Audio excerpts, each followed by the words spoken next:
আসসালামু আলাইকুম everyone, welcome back to my channel R K cooking studio. আজকের পর্বে শেয়ার করছি আস্ত তেলাপিয়া মাছের বারবিকিউ। আর তেলাপিয়া মাছের বারবিকিউ খেতে এত মজার লাগে, আপনারা চাইলে এটা রুটি, পরোটা, তন্দুর রুটি কিংবা নান রুটির সাথে সার্ভ করে নিতে পারেন। একদম সহজ রেসিপিতে আজকে এই তেলাপিয়া মাছের বারবিকিউটা শেয়ার করব। তো এখানে আমি একটা বড় সড়ো সাইজের তেলাপিয়া মাছ নিয়েছি, আর এটা ওজন প্রায় 700 গ্রামের মতো ছিল। মাছটাকে খুব ভালো করে ধুয়ে পরিষ্কার করে নিয়েছি। এবার একটা নাইফ দিয়ে আমি এটাকে চিড়ে নিব, আর এমন ভাবে চিড়ে নিতে হবে যাতে করে কাঁধের যে কাটার অংশটা রয়েছে সেটা যেন কেটে না যায়। তো দেখতেই পাচ্ছেন আমি মাছটাকে নাইফ দিয়ে এরকম চিড়ে নিচ্ছি, এতে করে মাছের ভেতরে মশলাটা ঢুকবে আর খেতেও বেশ ভালো লাগবে।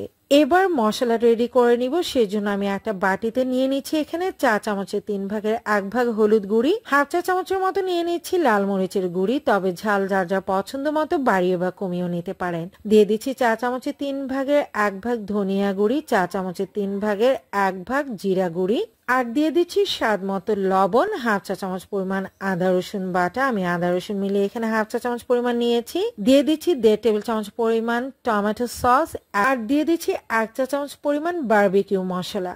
আজকাল বাজারে কিন্তু এই বারবিকিউ মশলাটা আপনারা খুব সহজেই পেয়ে যাবেন। যদি কোনো কারণে আপনাদের কাছে বারবিকিউ মশলাটা না থাকে, তবে এই ক্ষেত্রে আপনারা 1 চা চামচ পরিমাণ বিরিয়ানি মশলাটা অ্যাড করে নেবেন। বিলিভ মি, খেতে দারুণ হবে। আমি এর আগে কিন্তু বিরিয়ানি মশলা দিয়ে একবার ট্রাই করেছি। আর দিয়ে দিচ্ছি হাফ চা চামচ পরিমাণ লেবুর রস, সেই সাথে মশলাটাকে খুব ভালো করে মিক্স করে নিতে হবে। অর্থাৎ মশলাটাকে খুব ভালো করে আমি একটু মাখিয়ে নিব যাতে করে সবকিছু ভালোভাবে মিক্স হয়ে যায়।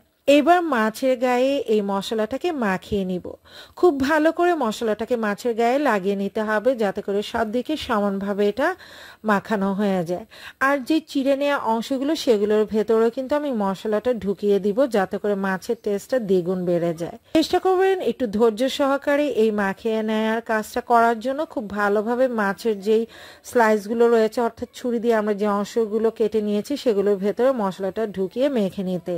এবার মশলাটা মাখিয়ে নিয়ে আমি জাস্ট 5 থেকে 10 মিনিটের মতো এটাকে রেস্টে রাখবো। তারপর মাছটাকে আমি ফ্রাই করে নিব। তো মাছটা ফ্রাই করার জন্য আমি প্যানে পরিমাণ মতো তেল দিয়ে দিয়েছি। এবার সাবধানে আমি এই আস্ত মাছটাকে তেলের উপর দিয়ে দিচ্ছি। এই পর্যায়ে কিন্তু মাছটাকে ঢেকে রান্না করার কোনো প্রয়োজন নেই, মাছ কিন্তু খুব সহজেই সেদ্ধ হয়ে যায়। অবশ্যই চুলার আঁচটা কিন্তু মিডিয়াম টু লো এর মাঝামাঝি রেখে মাছটাকে আপনারা ভেজে নেবেন, যেমন করে আমরা নরমালি মাছ ভেজে নিই সেভাবে ভেজে নিতে হবে। একটা পাশ হালকা হয়ে এসেছে, তারপর আমি মাছটাকে সাবধানে উল্টে নিচ্ছি, আর উল্টে পাল্টে এইভাবে মাছটাকে ভেজে নিতে হবে। আর দেখতেই পাচ্ছেন মাছটা দেখতে কতটা ইয়ামি হয়েছে, আর এটা খেতে কিন্তু দারুণ ছিল। এই পরোটা যে কোনো কিছুর সাথে এটা সার্ভ করে নিতে পারেন। চাইলে কিন্তু আপনারা রাইস কিংবা পোলাওর সাথে এটা সার্ভ করে নিতে পারেন। আর আসছে রমজানে কিন্তু এটা আপনারা ইফতারও সার্ভ করে নিতে পারেন। এইভাবে আপনারা তেলাপিয়া মাছের বারবিকিউটা করে দেখবেন, আলহামদুলিল্লাহ এর টেস্ট খুব ভালো পাবেন। যদি রেসিপিটি ভালো লেগে থাকে তাহলে প্লিজ লাইক, কমেন্ট এবং শেয়ার করে দিবেন। যারা আমার ফেসবুক পেজ থেকে রেসিপিটি দেখছেন, আমার পেজটাকে ফলো দিয়ে সাথেই থাকার অনুরোধ রইল। আজকের মতো এখানে বিদায় নিয়ে নিচ্ছি। সবাই ভালো থাকবেন, সুস্থ থাকবেন। আল্লাহ হাফেজ।